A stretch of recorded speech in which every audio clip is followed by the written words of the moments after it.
मित्रांनो, स्वाभिमान शोध अस्तित्वाचा या मालिकेच्या आजच्या भागामध्ये शांतनू गाडीतून घरी चाललेला असतो तेव्हा त्याला निहारिकाचं वागणं आठवत असतं की निहारिकाने टेडीवर पल्लवीचा फोटो लावला आणि तो वर फॅनला लटकवला। शांतनूला खूप टेन्शन येतं। निहारिका रागाच्या भरात पल्लवीला काही करणार तर नाही ना। इकडे पल्लवीचं कशातच लक्ष लागत नसतं तेव्हा तिला आदिती मॅडमने जाब विचारलेलाही आठवत असतो तेव्हा ती अजूनच अस्वस्थ होते। त्यानंतर शांतनूच्या आठवणी तिला सतावत असतात। पल्लवी खूप रडू लागते तेव्हा तिला तिच्यावर विश्वासच बसत नाही की खरंच शांतनू सरांनी मला प्रपोज केलं। तेव्हा ती पुन्हा स्वतःला सावरते आणि मला हे सर्व विसरायचं आहे असं म्हणून जखमावरच्या खपल्या निघाल्या नाही पाहिजेत असं स्वतःशीच प्रॉमिस करते। तेव्हा तिला तिच्या आईला दिलेलं प्रॉमिसही आठवतं की मी एक पैसे कमावून नवीन घर घेईल।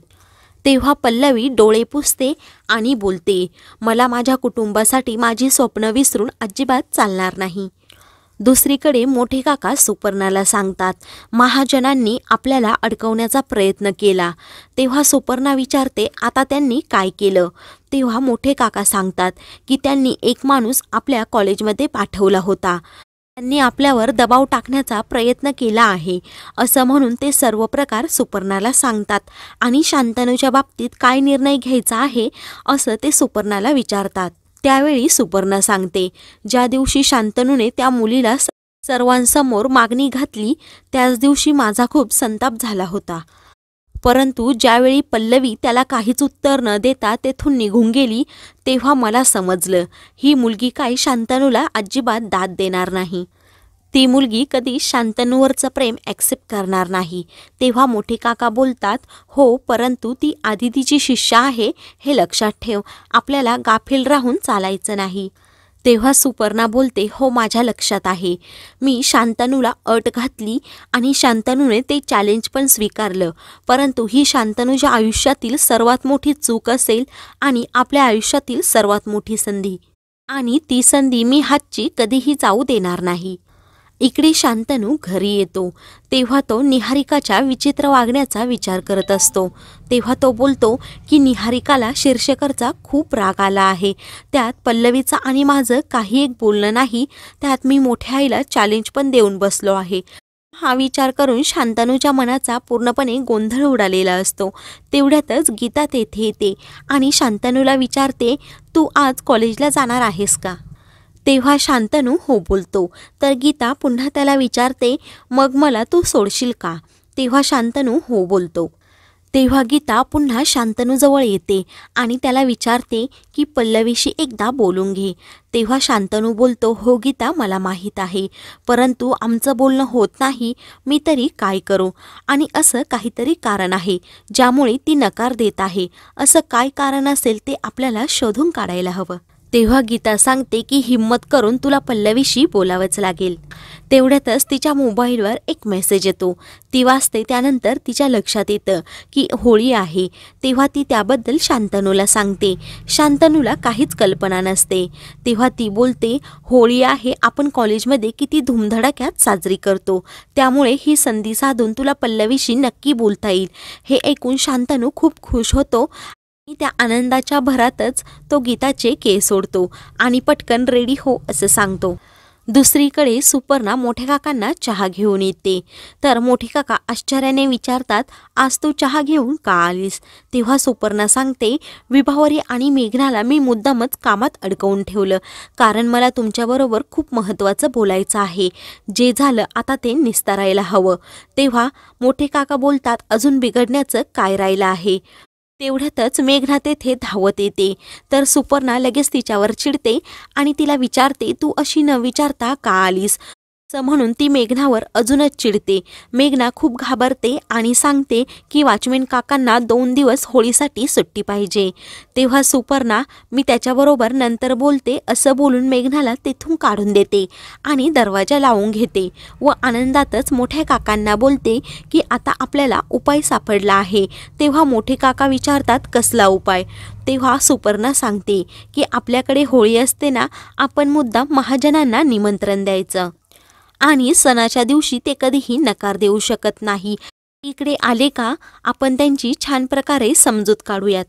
तेव्हा मोठे काका खुश होत मी आजच महाजनांना फोन करतो, परंतु आपल्या ह्या दोघांच्या प्लॅनबद्दल कोणाला समजलं नाही पाहिजे अशी ताकीद सुपर्णाला देतात. इकडे पल्लवी नंदिताच्या घरी आलेली असते. पल्लवी तिला काम करू लागत असते तर नंदिता त्यासाठी नकार देत असते. नंदिता तिला बोलते की मी तुझ्यासाठी चहा करून आणते. तेव्हा पल्लवी तिच्या हाताला धरते आणि तिला खाली बसवते व खूप दगदग करत असते, नुसती राबत असते असं पल्लवी नंदिताला बोलते. तेव्हा तिचं लक्ष नंदिताच्या हाताकडे जातं तर नंदिताचा हात खूप भाजलेला असतो. ते पाहून पल्लवीला धक्काच बसतो. पल्लवी काळजीने नंदिताला विचारते, हे कसं काय भाजलं? नंदिता खूप गोंधळते आणि सांगते की असं अचानक चपात्या करताना भाजलं. आणि शांतनू सरांच्या साखरपुड्यात काय झालं ते तरी तू मला कुठे सांगितलं? पल्लवी विचार करते ताईला खरंच सांगावं की नको. तेव्हा ती सांगत नाही. त्यानंतर पल्लवी एकदम अपसेट होते. तर नंदिता काय झालं विचारते. तेव्हा पल्लवी सांगते, मला गावची आठवण झाली, कारण गावाला होळीचा सण असल्यावर खूप धामधूम असते. तर नंदिता तिला बोलते, तू आईला किती दिवस झालं भेटायला पण गेली नाही, तू भेटून येतेस का? पल्लवी सांगते, खूप भेटावंसं वाटत आहे, परंतु बाबा आहेत. तेव्हा नंदिता सांगते, बाबांचं तू टेन्शन घेऊ नको, मी आईशी बोलते आणि तुझं तिकीटही काढते. दुसरीकडे घरात सर्वजण बसलेले असतात. शांतनू सर्वांना विचारतो, माझी कल्पना कशी वाटली? मोठे काका चिडूनच बोलतात, यात काय नवीन आहे? असे सरप्राईजचा आम्हाला आता धक्का बसला आहे. असं म्हणून ते सुपर्णाला बोलतात, चल इथून. तेव्हा शांतनू सर्वांना थांबवतो आणि सांगतो, आपण कॉलेजमध्ये धूमधडाक्यात होळी साजरी करू शकतो, कारण तेथे सर्व स्टुडंट आणि आपला स्टाफ पण असेल. तेव्हा गीता सांगते, हो, म्हणजे आम्हालाही आमच्या मित्रमैत्रिणींबरोबर एन्जॉय करता येईल. विभावरीलाही ही कल्पना खूप आवडते. तर विभावरी विचारते, शांतनू म्हणजे आपण सर्वांनी तिकडे जायचं का? तेव्हा शांतनू हो बोलतो आणि तुम्ही पुरणपोळ्यांची तयारी सुरू करा असंही मेघनाला सांगतो. मेघनाही खूप आनंदित होते आणि आनंदातच बोलते, हो, मी आजच पुरणपोळ्यांची तयारी सुरू करते. तर पुरणपोळ्या खायच्या या विचाराने प्रदीप खूप खुश होतो आणि तूप टाकून खाणार असं बोलतो. तर मोठे काका रागात प्रदीपकडे पाहतात. तर प्रदीप शांत बसतो. तो विषय टाळत शांतनूला विचारतो, पुढे काय करायचं ते तू सांग. ज्योती बोलते, मला आणि माझ्या ग्रुपला ह्या होळीमध्ये अजिबात काही एक इंटरेस्ट नाही. तेव्हा गीता सांगते, तुला नसू देत पण मला आहे. असं म्हणून ती शांतनूजवळ जाते आणि पुढचं प्लॅनिंग कसं करायचं असं विचारत असते. सर्वजण शांतनू आणि गीताकडे पाहत असतात. तर सुपर्णा हळूच मोठ्या काकांना बोलते, आता हे सर्व आपल्या सोयीचंच झालं आहे. तसंही महाजनांना आपण तिकडे बोलवणारच होतो. तेव्हा शांतनू मोठ्या काकांना विचारतो, तुम्ही काय निर्णय घेताय ते मला सांगा. तेव्हा मोठे काका सांगतात, ठीक आहे, तुझ्या मनाप्रमाणे सर्व होईल. सुपर्णा मनात विचार करते, शांतनू तू सर्व तुझ्या नियोजनाप्रमाणे कर, परंतु ह्या वर्षीची होळी तर निहारिकाच पेटवणार. तर इकडे शांतनू मनातल्या मनात हसत असतो आणि विचार करतो, ह्या वर्षीच्या सूर्यवंशी घराण्यातील होळीचा मान फक्त पल्लवीचा असेल आणि हा मान मी फक्त पल्लवीलाच मिळवून देणार. त्यानंतर शांतनू गीता आणि ज्योतीला घेऊन कॉलेजमध्ये येतो. गीता आणि ज्योती पुढे निघून जातात. तर शांतनू पल्लवीला फोन करतो. पल्लवी गेटमधून आतमध्ये येतच असते.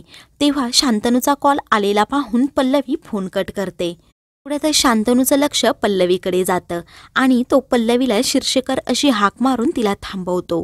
दोघेही एकमेकांकडे पाहत नाही. दोघेही नजर चोरत असतात. शांतनू पल्लवीला बोलतो, मला तुला खूप महत्त्वाचं सांगायचं आहे. तेव्हा पल्लवीला शांतनूबरोबरचे क्षण आठवत असतात. त्याने रिंग घातलेलीही आठवत असते. शांतनू सांगतो, मला कॉलेजच्या होळीचं इन्व्हिटेशन तुला द्यायचं आहे, कारण तू स्टुडंट रिप्रेझेंटेटिव्ह आहे. तेव्हा पल्लवी बोलते, मला यायला जमणार नाही, सॉरी, असं बोलून ती जाते. तर शांतनू तिच्याकडे पाहून हसत असतो. इकडे पल्लवी अभ्यास करत असते.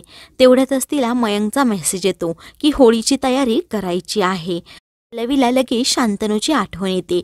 ती बोलते, सरांनी मला इन्व्हिटेशन दिलं होतं तरीही मी ते स्वीकारलं नाही. असं लगेच त्यांना तोडून टाकणं हे योग्य आहे की नाही हे तिला समजत नाही, परंतु ती अभ्यासावर फोकस करण्याचं ठरवते. तर मित्रांनो, पुढील भागामध्ये शांतनूला एक नवीन आयडिया सुचते. शांतनू एक आयडिया करतो. दुसरा वेश बदलतो आणि पल्लवीला सांगतो, सरांचं तुझ्यावर खूप प्रेम आहे, सरांचं ऐकायचं असतं, तू कॉलेजच्या होळीला नक्की जा. तर पल्लवी विचार करत राहते. तर मित्रांनो, अशाच मालिकेंचे पुढील भाग पाहण्यासाठी चॅनलला सबस्क्राईब करा.